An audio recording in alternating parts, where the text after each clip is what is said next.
Bonjour, Karen Le Chenadec, directrice du département développement numérique des territoires à la Caisse des dépôts. Notre métier consiste à accompagner les collectivités locales dans leur stratégie numérique, en traitant à la fois le numérique comme étant un facteur d'attractivité et de compétitivité des territoires.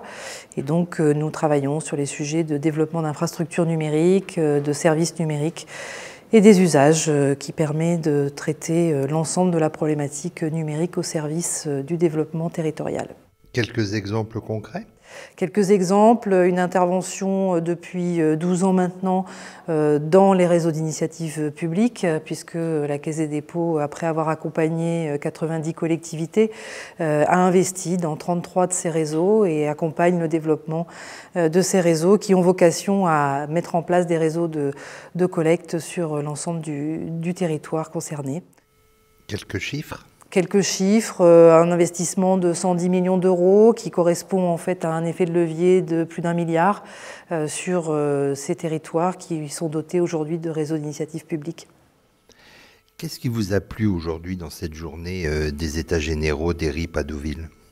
Je crois que, encore une fois, il y a une dizaine d'années, quand la Caisse des dépôts a commencé à s'intéresser à ces questions, les élus et les collectivités locales étaient encore un peu éloignés de toutes ces problématiques. Aujourd'hui, on voit que, d'une part, il y a une prise de conscience des élus et des territoires sur la nécessité de se doter d'infrastructures numériques sécurisées, de très haut débit.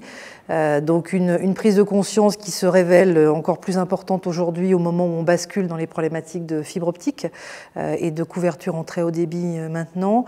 Et puis la fédération de tous ces réseaux d'initiatives publiques donc, qui constituent une véritable force que le gouvernement écoute, que la législation en fait intègre.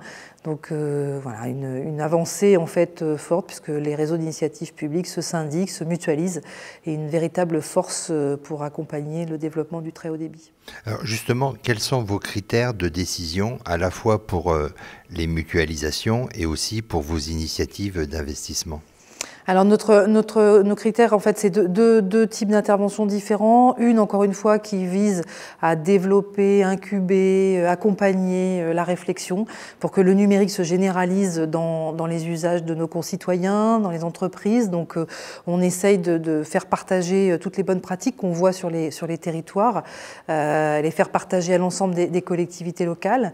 Et puis sur la partie plus investissement, là on est un investisseur avisé, de long terme, donc par définition, on va regarder le modèle économique du projet qui nous est présenté, le portage politique et financier au niveau global qui est fait aussi de ce dossier, et on va l'analyser comme tout financier qui se respecte à l'aune de justement du modèle économique et du business plan qui nous est présenté.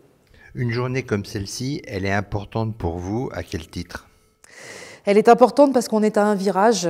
Il faut effectivement que les collectivités qui se sont déjà emparées du sujet haut débit maintenant se tournent vers ce nouvel objectif qui est prépondérant pour leur territoire et pour le territoire national, qui est celui de l'enjeu de la couverture en fibre optique sur le territoire. Donc important que les collectivités continuent leur mobilisation comme elles l'ont fait depuis l'évolution de la loi qui leur permet, qu'elles restent maîtres et maîtres d'ouvrage de leur projet, puisque même si l'État aujourd'hui est effectivement dans la définition du cadre général, les collectivités doivent être les maîtres d'ouvrage de leur projet. Et puis de façon plus générale pour le pays, c'est la contribution de tous ces territoires au fait que la France est encore aujourd'hui très en retard dans un certain nombre de classements européens ou mondiaux sur la place du numérique dans la société. Karen Le Chenadec, directrice du département développement numérique des territoires de la Caisse des dépôts et consignations, je vous remercie.